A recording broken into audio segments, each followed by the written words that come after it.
Well, so much for that perfect IU basketball season. You are Locked On Hoosiers, your daily podcast on the Indiana Hoosiers. Part of the Locked On Podcast Network, your team every day.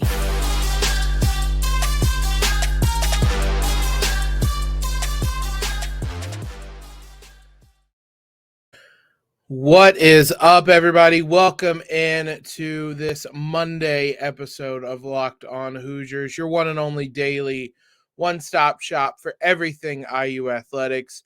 I'm your host, as always, Jacob Rude. Want to thank you, as always, for stopping in and making us your first listen every single day.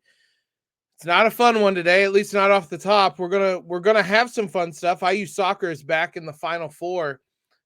Which is awesome. We're going to talk about that, but we got to talk about that IU basketball loss on Saturday. One of those types of games where I'm glad I didn't podcast immediately after it because I was frustrated. Not that I'm any less frustrated, but I've had some time to kind of put some thoughts together, get a sense of what happened in that game. I say what happened in that game. There's still a lot of stuff that I can't really explain. For those that missed it, do not go back and watch it. It was as frustrating a game as I can remember IU having in some time, to be honest. Just for whatever reason, Rutgers owns Indiana right now, and Saturday was no different. IU never looked comfortable, never looked in control in that game. Even they trailed by 7 at halftime. They made a quick little run to tie the game at one point fairly early in the second half. Even then, it didn't feel like Indiana was kind of back in the game or anything like that. I just never got that vibe. And ultimately, Rutgers won this one going away 63-48. Jalen Hood-Schifino did not play in the game, was dealing with back spasms, which apparently is an injury we're going to have to watch out for this season because it's something he has been dealing with predating his time coming to Bloomington. They flared up, I guess. He tried to go through it pregame, couldn't manage it. So no Jalen Hood-Schifino was an omen to start this one, and ultimately, there was a lot that went wrong. If your name was not Miller Kopp, you shot terribly. And honestly, if your name was not Miller Kopp or Trayce Jackson-Davis, you want to burn this tape. Miller Kopp, hats off to him. I was wrong. I was harsh on him last year. I don't want to say harsh. I felt it was fair, but I was hard on him last year. I didn't think he should be starting this year. I've been wrong so far. He's been good, and on Saturday he was great. 21 points, 8 of 12 shooting, 5 of 9 from 3. He was all Indiana had basically for that whole game. Trayce Jackson-Davis was pretty bad by his very lofty standards. Still had a double-double of 13 and 10, but he did have 5 fouls. It was the first time he's ever fouled out at IU, had 4 turnovers, 4 blocks. But those two went 13 of 23 from the field. The rest of the team went 4 of 33, which is astoundingly bad. There was obviously extra pressure put on Xavier, and he did not answer the bell. He had 8 points, a rebound, 4 assists, 4 fouls, 6 turnovers, 4 steals, just all over the place. And then there was only he was 2 of 11. 2 other people made shots. Tamar Bates made a shot. Malik Renew made a shot. Nobody else made a shot, and only Jordan Geronimo scored. I think the most frustrating thing about this game is how familiar it felt. This felt like a game from last season. If you'd have popped this game down right in the, beginning of February, middle of February from last season, it would have fit right in. I'd have been like, yeah, that's about what I expected. This team's supposed to be different. And this isn't saying that they can't eventually be different, but this is very clearly a demon that they have not exercised, both when it comes to whatever mental block there is with playing Rutgers and just this type of environment and this type of game. IU got out-toughed, outworked, out hustled. I saw clips going around of them not boxing guys out, and the offensive rebounding numbers were almost impossible to believe. IU had 33 total rebounds. Rutgers had 17 offensive rebounds, and I want to say like 14 of those were in the first half. It was embarrassing, honestly, the effort IU was putting in. And that's what made this frustrating. This wasn't a game where I don't know how to say this without feeling like I'm giving some type of backhanded compliment to Rutgers. Rutgers played really well. Rutgers deserved the hell out of that win. If IU plays at the level IU did even on Thursday or at points earlier this season, IU should beat that Rutgers team. So it wasn't a game where it felt like the other team had more talent, played at a higher level. You played well, they played better. This was a game where it felt like you didn't show up and the other team kicked your ass for 40 minutes, which is what it was. So that's what made it so frustrating. And there's alarming things popping up. The 3-point shooting, Miller Kopp was 5 of 9. The rest of the team was 1 for 16. That's a problem. It's clearly not the sample size of the beginning of the season was not big enough for us to really say that it was solved. Because I mean, Xavier Johnson 1 of 4, Trey Galloway 0 of 2, Race Thompson 0 of 3, Bates 0 of 3, Geronimo 0 of 3, CJ Gunn 0 of 1. It's going to be something that IU's going to have to prove throughout the season. Rutgers laid the blueprint in this one for how to beat IU. Not that it's new, but the teams are going to double and triple team Trayce Jackson-Davis and force everyone else to beat them, especially from the outside. And if IU's going to shoot like this, like, good Lord, it's going to be a long one. I know this is kind of on the far end of the spectrum of bad nights, but boy, there's some alarming things that came up in this game. And the other big alarming thing to me is the depth that just disappeared again. We talked about it, that Xavier game, even the UNC game a little bit. We're going to expand on this point in tomorrow's episode because there's a lot to talk about today. There's no depth in my book right now. As much as I thought this depth was the difference maker early in the season, they are no-showing in big games repeatedly. So while it's cool to have that depth against Bethune-Cookman and Marshall and all these no-names you play at the beginning of the year, if they're not doing that against Xavier, against UNC, your first Big Ten road game, these moments where you need the depth to show up, it's pointless. Like, you don't have depth then. You have guys who can beat lower level Division I players. So we're going to expand on a lot of those points. I want to have a bigger conversation about this basketball team in tomorrow's episode. But boy, what a frustrating way to lose. I never thought IU was going to go undefeated. Honestly, I was maybe a little surprised they were still unbeaten. I thought they would lose one of the Xavier UNC games. Hopefully they can learn from this because, boy, the tests are going to get only harder after this Nebraska game midweek. Let's talk some positive news. The IU men's soccer team is going back to the College Cup.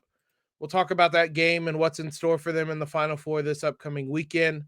Before we do that, there are a few things, honestly, better than sitting down at a dinner table, whether at home, whether at a restaurant, and just having this perfectly cooked steak right in front of you.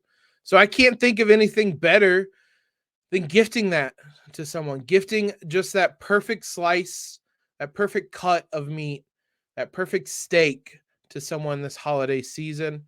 And lucky for you, the steak experts at Omaha Steaks have put together a special curated gift package to help take the guesswork out of gifting and make you a holiday hero. Go to omahasteaks.com and use code LOCKEDON that you can see right there at checkout to get $30 off your order.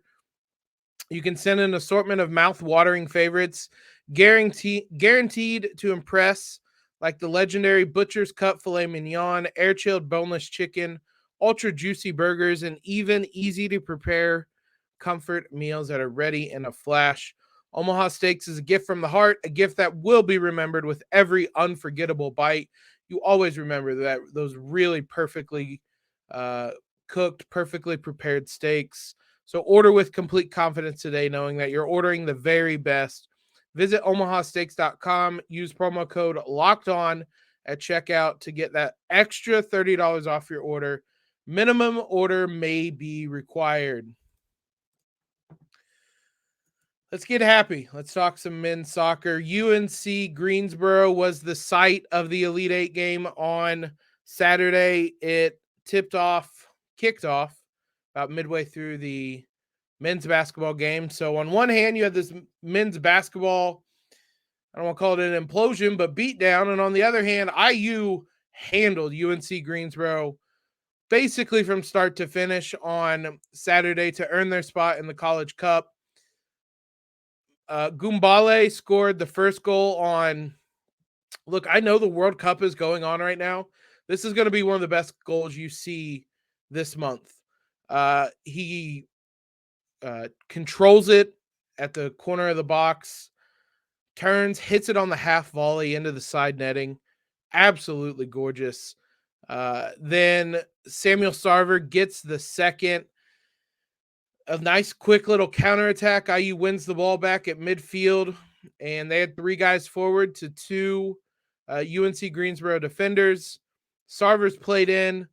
Nice tidy finish around the keeper into the back of the net. There could have been a third one from Sarver. He pounced on, I guess it was a mistake, a miscommunication of sorts, and nearly rounded the keeper for a third to really put a stamp on this one. That was saved. Ultimately, though, this one never really felt like it was in doubt, if I'm being honest. That first goal came 15 minutes into the game. Second goal came 63 minutes in. So those first 15 minutes, IU was in complete control. UNC-Greensboro really struggled to build a real threatening attack. And this is one of those games where the stats are a bit deceiving, because UNC finished with 11 shots to IU 7. Both of them had 4 shots on goal.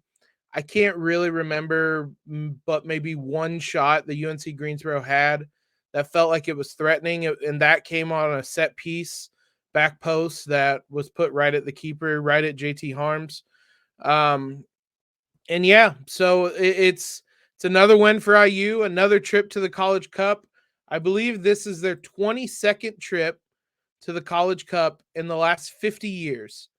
That is hard to really put into context. This is the program's 50th season, and they are on their way to their 22nd College Cup. Think about that. Damn near every other year, IU's going to the Final Four. That is a standard of excellence in any sport, from any program. Unbelievable to think about what the Yeagley family has done throughout the years. A big shout out to the IU defense, as we said, because this team never felt like they were UNC-Greensboro threatening all that much. Daniel Mooney, Joey Mayer, Harms that we mentioned, these guys, Sesak, Nick Sesak, BB, these guys have been stalwarts throughout the tournament. And really, this is a team that is peaking at the right time. Jared Kelly had this. He covers IU athletics for 247 Sports. He had this kind of collection of stats. So IU lost to Kentucky 3-0 on October 22nd. Since then, it has 6 wins, a loss, and 3 draws. They have only conceded 6 goals in 900 minutes of play, and they have not had a game go to overtime. They've scored 13 goals in that span, so 2 goals to every 1 conceded, which is a good ratio. And that is absolutely what you want. This is an IU team absolutely peaking at the right time. And that's great news, because they're heading into a Final Four where there are only 2 seeded teams. They will play Pittsburgh, an unseeded team, and another rematch. IU beat Pittsburgh in 2021 when they eventually lost to Marshall in the final. The semifinal was them beating Pittsburgh 1-0 on a Herbert Endley goal. A hell of a finish from him in that one. And that was a late goal in regular time to win that one. So Pittsburgh's going to have revenge on the mind. Like I said, they are an unseeded team. Across the bracket, Syracuse will face Creighton. Syracuse is the 3 seed. They are the only other seeded team left. IU is a 13 seed. Now, whatever that matters, this is the Final Four. Like you get to this point, it doesn't really matter what records are, what seeds are. Like these teams are playing well at this time of year. So we will we'll discuss this game a little bit more, but that game will be on Friday at 8:30. And there's a good shot there might be a special weekend edition, live edition of Locked On Hoosiers where we discuss that game after the Arizona game, perhaps on Saturday. So we'll talk about that more, but Friday, 8:30 on ESPNU. Be ready to tune into that game. Let's cap this off with some women's basketball. Whew, they squeaked out a win on Sunday. That was not a that was a tight one. That one was not good for those with heart problems, we'll say. So before we talk about that, at Locked On Hoosiers, we believe home should be where you and your family feel safest, especially over the holidays. This season, give yourself and the family the gift of peace and protection with the #1 rated home security system, Simply Safe. And right now, Simply Safe is offering Locked On Hoosiers listeners 40% off a new security system. Do not put this off. Here is why I love it. Simply Safe is a whole home security with advanced sensors for every room, window, and door, HD security cameras for inside and outside, smarter ways to detect motion that alert you when a threat is real, and even hazard sensors that detect fires, floods, and other threats to your home. This is not simply a protect yourself from a break-in type of situation. Simply Safe protects you from, like I said, fires, threats within your home as well. So don't miss your chance to save big on my favorite security system. Get 40% off any new system at simplysafe.com/lockedoncollege today. That's simplysafe.com/lockedoncollege. There's no safe like Simply Safe. IU women's basketball team found itself in a doozy of a game on Sunday. They win 65-61 over Illinois. We mentioned kind of quickly on Friday's episode as I was trying to squeeze all that in there. This was an Illinois team that was, I believe, 7-1 coming into this game. They were 7-1 coming into this game. And it was kind of that debate of they hadn't played anybody, but when you're 7-1, who's to say? It was definitely more the latter. This was an Illinois team that put up a hell of a fight. Indiana led 21-11 in the first quarter. They jumped out to a quick lead. I believe it was a 19-5 lead. And then Illinois came back and actually led for good portions of the second half. Now, it was never much of a lead. It was back and forth throughout. But IU got some big buckets late, some big free throws late. Mackenzie Holmes was, again, absolutely incredible. She scored with 37 seconds left to give IU a lead it would not relinquish. But and this turned into a showdown of sorts of Mackenzie Holmes, who finished with 23 points, 6 rebounds, 4 blocks, 3 steals, 11 of 21 shooting. IU went to her time and time and time again down the stretch when that game was on the line. But going shot for shot, if not better, was Makira Cook for Illinois. She had 33 points. Those two were just trading buckets at one point in the fourth quarter. neither one of them could really be stopped. But with the game on the line, McKenzie got the stops. Cook got to the basket late to try to give Illinois a lead. McKenzie challenged it well, forced a shot high off the backboard that missed. IU grabs a rebound. Sydney Parrish only splits the free throws, though. So it's still a 2-point game with 7 seconds left. Cook gets the ball again, comes off a screen again. Holmes contests the shot perfectly again. This time the shot is short. Scalia gets a rebound. She hits both. Game over. Hoosiers win. Mackenzie Holmes is the Big Ten Player of the Year right now. She is on another level, even from the high level she had played at in recent seasons. She is absolutely remarkable right now. She's carrying this IU team in a lot of ways without Grace Berger. And Sunday was that example. When they needed her, she was scoring in that fourth quarter with some big, big buckets to keep this game close, give IU the lead, win the game eventually. And then she made the defensive plays. 4 blocks, like I said, down the stretch was really impressive. Chloe Moore McNeil had 13 as the second leading scorer. Sydney Parrish had a double-double, 12 points, 10 rebounds. Garzon had 9. Scalia had 6 with 6 rebounds and 6 assists. 6 was her lucky number on the day. Terry Morin said after the game, they can't all be the UNC game where every shot's fallen. That's fair. I mean, I'm not going to complain about a win. I'm sure the men's basketball team would have not complained about a win either. An interesting little note, and this might be a byproduct of Grace Berger not playing. IU hardly played anybody off the bench. The starters went Holmes 36 minutes, Moore McNeil 39, Parrish 39, Scalia 38, and Garzon 28. Hannah Sandvik played 14. Lily Meister, Alexis Bargesser played 4 in 2 minutes. Garzon, Sandvik, Meister, and Bargesser are all freshmen. So on one hand, this depth isn't really there. Now, what I would say as a caveat is this was a tight game.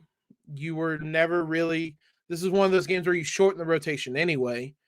And then not having a player that's going to eat up 35, 38 of those minutes anyway, it means that you have to rely on those starters more. I'm not going to put a ton into it, but the depth isn't IU basically played 5.5 people in this one.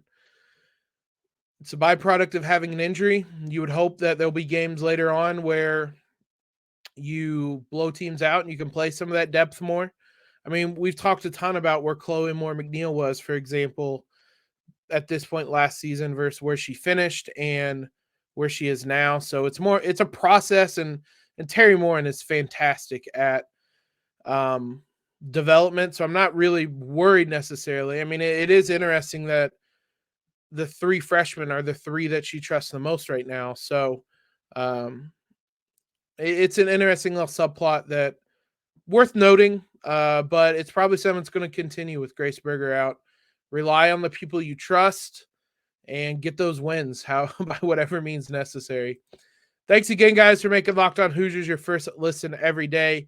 We'll be back with you tomorrow to talk some more men's basketball. There's obviously a lot more we need to dive into from that game on Saturday. For your next listen, check out the Locked On Sports Today podcast. The biggest stories of the day, plus instant reactions, big game recaps, and the take of the day. Available on the Odyssey app, YouTube, and wherever you get podcasts. Follow us on Twitter if you do not already, at @LO_Hoosiers. Subscribe to the podcast. November was the biggest month this podcast ever had. I know I thank you guys all the time, but really, honestly, thank you. Genuinely from the bottom of my heart, thank you. Let's make December the best month yet. Again, subscribe to that podcast. Watch us on YouTube. Leave a rating and review if you can. Helps us out a bunch. Most importantly, though, guys, everybody have a terrific start to your week. And as always, LEO.